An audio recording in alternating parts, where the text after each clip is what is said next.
अच्छी और सच्ची खबरों के लिए देखिए न्यूज़ 44। नवंबर 2019 एक वायरस आया जिसका नाम था कोरोना वायरस।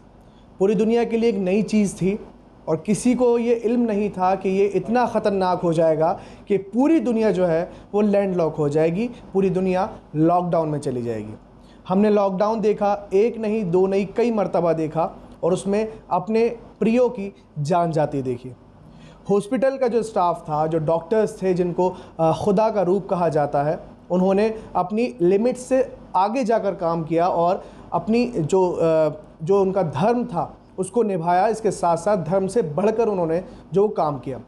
इस वक्त मेरे साथ ज़्यादा बात करने के लिए जीटीबी हॉस्पिटल के ex medical director doctor R S. Rautela ji हैं। इनसे जानेंगे क्योंकि एक जो जीटीबी हॉस्पिटल है इसमें एक बड़ी बात मशहूर है कि डॉक्टर साहब ने अपनी जो लिमिट्स थी उससे कहीं बढ़कर जो था वो लोगों के लिए, मानवता के लिए काम किया। सर पहले तो बहुत बहुत आपका स्वागत है। सर पहला सवाल यही है कि जब कोविड ने दस्तक दी और बेशुमार केसेस आना शुरू हुए, आपके ऊपर एक बड़ी जिम्मेदारी आ गई क्योंकि एक मेडिकल ऑफिसर डायरेक्टर थे आप हॉस्पिटल के। तो क्या पूरा मामला दिमाग में चल रहा था और कैसा, मतलब चैलेंजिंग था काफ़ी आपके लिए?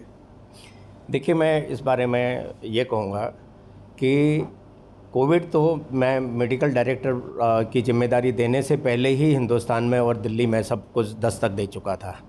उस दौरान भी मैं as a medical director appoint होने से पहले भी मैं डिपार्टमेंट में एज मैं एनेस्थीसिया कंसल्टेंट डायरेक्टर प्रोफेसर मैं डिपार्टमेंट में भी देख रहा था और मैनेज कर रहा था। और शायद उस समय तो ये लगा ली कि मेरे को एक जिम्मेदारी ये दी गई थी, ये मैं ये कहूँगा कि एक कोविड में एक कॉल सेंटर बनाने की जिम्मेदारी दी गई थी कि वो भी एक बहुत पूर्ण कोविड के लिए एक उस समय अंग था। और मैं उसमें कोविड के टाइम पे मैंने एज अ मेडिकल डायरेक्टर बनने से पहले कॉल सेंटर स्थापित किया था।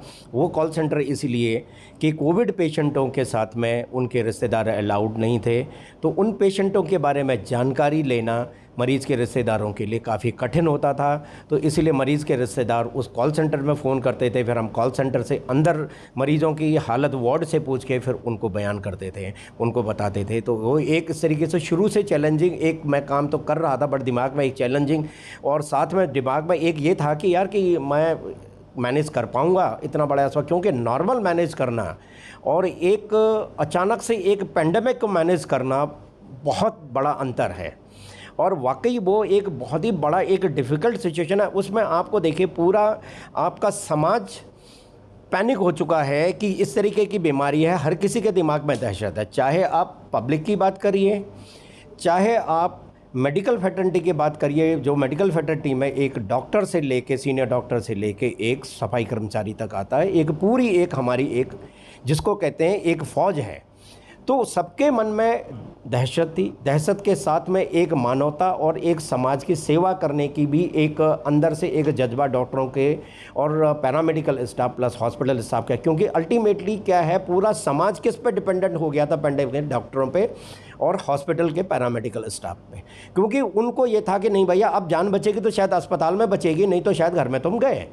तो ये एक सोच as a doctor, as a administrator जब मैंने ज्वाइन किया वाकई था। और धीरे धीरे एक नॉर्मल हॉस्पिटल से लेके एक बिल्कुल डेडिकेटेड कोविड हॉस्पिटल बनाने का वाकई चैलेंज था, जिसको कि हम अपने पूरा हॉस्पिटल के हर डिपार्टमेंट का सहयोग और साथ में एडमिनिस्ट्रेटिव सहयोग, सरकारों के सहयोग से हम उसको वाकई कर पाए। और जब तक मैं था मेरे को 27 जून 2020 को मेरे को चार्ज दिया गया था और 2 दिसंबर 2021 तक मैंने काम किया।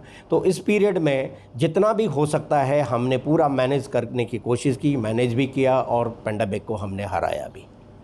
सर एक बड़ा सवाल ये है कि जिस दौरान लोग अपने प्रियो को मतलब छूने से भी कतरा रहे थे, उस वक्त आपने उनके लिए काम किया, उनकी परेशानियों के लिए काम किया।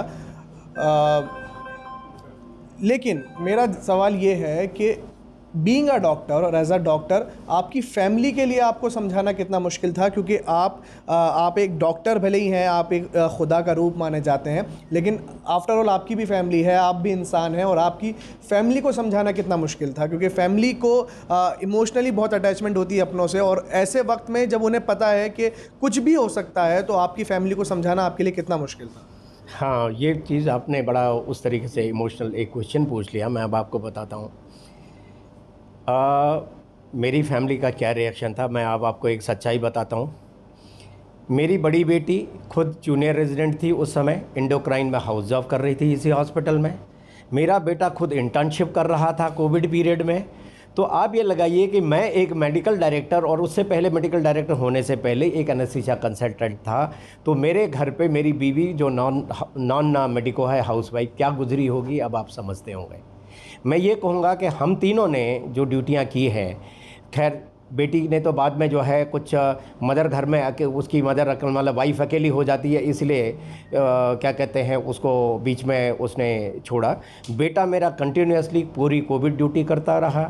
मैं पूरा एडमिनिस्ट्रेशन प्लस पेशेंट केयर में देखता रहा, और मेरी वाइफ को ही मैं बड़ा वो करेजियस समझूंगा कि उन्होंने जो है इस पीरियड को इमोशनली झेला, क्योंकि वो भी बहुत परेशानी नहीं झेली थी कि जब वो टीवी में दिखता था कि वुहान में ये गिर रहा है, वो मरीज़ सड़क चलते हुए गिर गया, वो जाते जाते डेथ हो गई, वो उस तरीके के देखना भी एक नॉन मेडिको होते हुए स्पेशली उसके लिए भी, वाइफ के लिए भी सहना बड़ा वो था। बट यह है कि एक घर का एक मतलब ये लगाइए कि उनका सहयोग बोलें तो उस तरीके से बाप बेटे हम लोग पूरा हॉस्पिटल को, वो अपनी इंटर्नशिप पूरी कोविड में उसने सेवा की, और मैं एज अ मेडिकल डायरेक्टर और क्लिनिशियन में अपना काम कर पाया।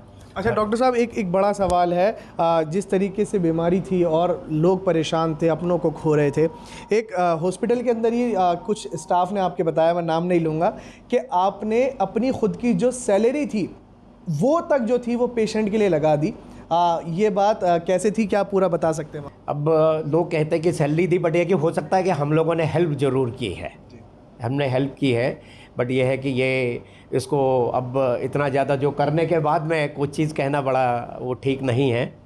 तो मैं इस बात में समझूंगा कि एक मानवता है, धर्म है, और उसमें अगर जिसके पास नहीं होता है उसको हेल्प करना भी लोगों का एक फ़र्ज़ बनता है। उस समय बहुत से एनजीओज़ आए, एनजीओज़ ने बात काम किया, किसी ने पानी दिया, किसी ने जूसेस दिए, किसी ने फ्रूट सप्लाई दी, किसी ने कुछ किया, बहुत से लोगों ने काम किया, किसी ने मास्क दिए और किसी ने वेंटिलेटर्स दिए, मतलब इतने मतलब इंडस्ट्रीज़ आई, सबके हेल्प से लेके किसी ने मास्क डोनेट किया, किसी ने पीपी किट डोनेट किया, किसी ने वेंटिलेटर डोनेट किया, किसी ने कुछ इक्विपमेंट डोनेट किया। इस तरीके से लेके मैनेज हो गया। तो हम लोग तो उसमें छोटा सा नगण्य है हम लोगों का। सर ये आपका वाकई बड़प्पन है जिस तरीके से आपने ये बात कही। आखिरी सवाल मैं आपसे यही कहूँगा कि आपने एक बड़ा एक अच्छा टर्म दिया, एक अच्छा नाम दिया कि सोशल डिस्टेंसिंग नहीं, फ़िज़िकल डिस्टेंसिंग की जाए, क्योंकि जिस तरीके से जब महामारी फैल रही थी, लोग अपने नियर एंड डियर को खो रहे थे, उस दौरान आपने देखा कि किस तरीके से लोग अपने माता पिता अपने बच्चों की जो थी वो डेड बॉडी को आइडेंटिफाई करना तो दूर, पास भी जाना नहीं जो गवारा कर रहे थे। तो सोशल डिस्टेंसिंग ना करके फ़िज़िकल डिस्टेंसिंग की जाए। हाँ, मैं शुरू से लेके मैं इसके थोड़ा सा वो मतलब कि मेरे को ये अच्छा वो टर्म नहीं लगा था कि सोशल डिस्टेंसिंग वर्ड ही जो इस तरीके से आपको इंडिकेट करता है कि आप एक बहुत ही मतलब कि एक जो सोशल नॉर्म्स होते हैं उनको भी आप फॉलो नहीं कर रहे हैं, और सोशल मतलब आप सोसाइटी से दूर हो रहे हैं।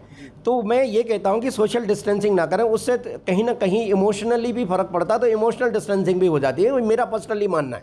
तो मैंने इसको एक अपने हिसाब से टर्मिनोलॉजी दी है कि आप सोशल डिस्टेंसिंग ना कह के उसको फिजिकल डिस्टेंसिंग बोलिए। और फिजिकल डिस्टेंसिंग जिसमें जो कहा गया कि 1 गज़ दूर 2 गज़ दूर आप बनाए रखिए, क्योंकि 1 गज़ दूर तक जो है ड्रॉपलेट्स आते हैं, तो इसलिए 2 गज़ की दूरी कही गई थी, तो 2 गज़ की दूरी वो फिजिकल डिस्टेंसिंग बनाइए, ना कि सोशल और मेंटल डिस्टेंसिंग और इमोशनल डिस्टेंसिंग बनाइए। मेरा टर्मिनोलॉजी है। बहुत बहुत शुक्रिया हमसे बात करने के लिए सर।